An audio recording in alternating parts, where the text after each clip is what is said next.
Olá pessoal, nesse vídeo eu vou tratar então do livro A Igreja, História da Igreja Católica no Brasil, da Maria Domese. Vou continuar falando de alguns trechos que ela destaca, né? Então ela diz assim, na página 85: a Igreja, enquanto instituição, deu seu aval ao trabalho forçado, que foi a norma em toda a colônia escravista. Ela legitimou o racismo dessa escravidão, que, mantida por tanto tempo, incluiu torturas, mortes, humilhações, desumanidades. A prática escravista esteve no interior da Igreja Católica e das igrejas protestantes que se estabeleceram no Brasil. Então veja, sem meias palavras. A igreja ela não ficou em cima do muro. Ela legitimou a escravidão, a tortura, as humilhações e as desumanidades do trabalho escravo contra os negros no Brasil durante séculos. A adesão da igreja à causa abolicionista, ela se deu nos últimos meses, nos últimos momentos. Então, sem meias palavras, a Maria Domese, ela é bastante categórica ao longo do texto, né? Fala isso. E aí ela vai citar o padre Antônio Vieira, com seus discursos, dizendo que o negro deve suportar o martírio, mesmo injusto, dos seus senhores, porque assim ele vai estar seguindo o exemplo de Jesus. A Maria Domese diz assim, mais do que isso, a contradição com o cristianismo foi profunda. A escravidão dos negros foi aceita até pelo padre Antônio Vieira, defensor veemente da liberdade dos indígenas. Mais do que isso, Vieira domesticou as mentes dos escravizados para submissão passiva. Então ele não está em cima do muro, meu amigo. A igreja não está em cima do muro. Ah, Sublimos Deus diz que é contra. Ninguém está olhando para essa bula, meu amigo. Ninguém está olhando para essa bula. A igreja não está olhando para essa bula. Na prática, está aqui legitimando a escravidão como sagrada, como desejo de Deus, citando o verso bíblico em Lucas lá, entendeu? Citando o verso bíblico para justificar a escravidão. Além disso, alguns teólogos da época perceberam a ambiguidade da argumentação religiosa, da moralização e da conversão dos negros à fé cristã. Foi o caso do jesuíta Luiz de Molina, que afirmou ser a conversão cristã apenas um pretexto para justificar o interesse econômico dos traficantes de pessoas escravizadas. Ou seja, você tem uma voz ou outra que fala uma coisa dessa, mas o consenso não é esse.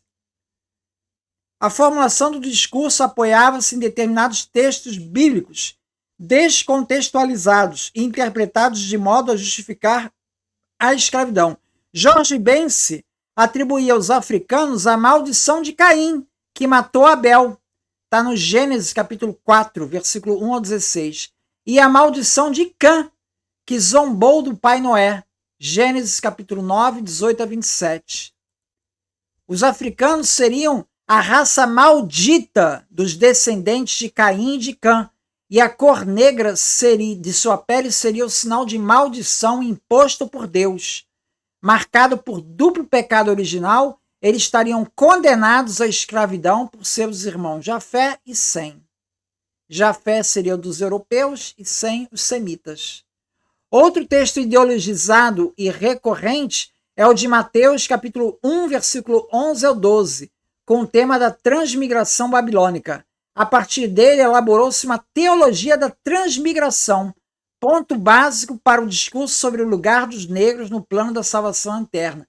Ou seja, essa viagem dos navios negreiros, ela é santa. Ela liberta os negros para o mundo de Jesus. Você vai ser beatificado aqui, sendo escravo, tomando no lombo. Esse é o discurso da igreja. Esse é o justificado com trecho bíblico. Agora, se você pega o trecho bíblico hoje, a igreja vai dizer outra coisa. Por quê, meu amigo? Porque a interpretação mudou.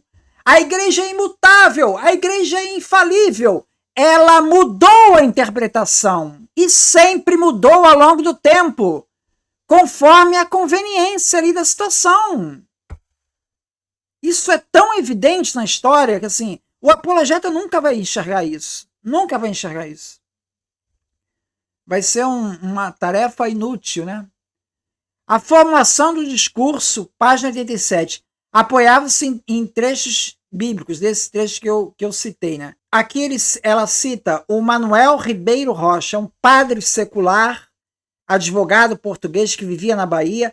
Ou seja, você vai ter vozes, uma ou outra voz que vai ser contra, tá? Outro exemplo, esse Manuel Ribeiro Rocha. Ele escreveu um livro, Etíope Resgatado. Etíope quer dizer o africano, era como é chamado o africano. Ela pode ser vista como um discurso abolicionista, tá? Porque ali ele tem uma proposta para libertar os escravos depois de 20 anos. E ele está usando um argumento econômico, porque em 20 anos o escravo já rendeu ao seu senhor o suficiente para ele comprar 3 novos escravos.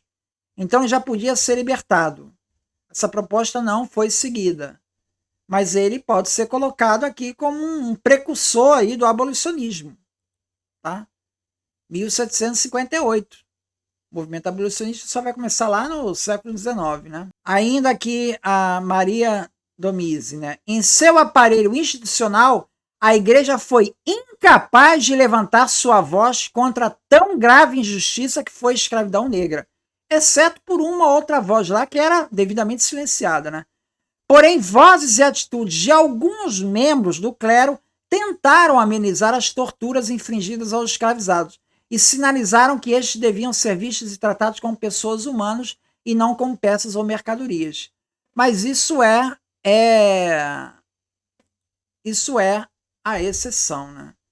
Então, assim, essa perspectiva da Maria Domise, que está muito alinhada com Eduardo Hornaet e com outros autores que a gente já viu aqui, mostra, então, essa parte da história da igreja no Brasil. É isso. Muito obrigado, Tom.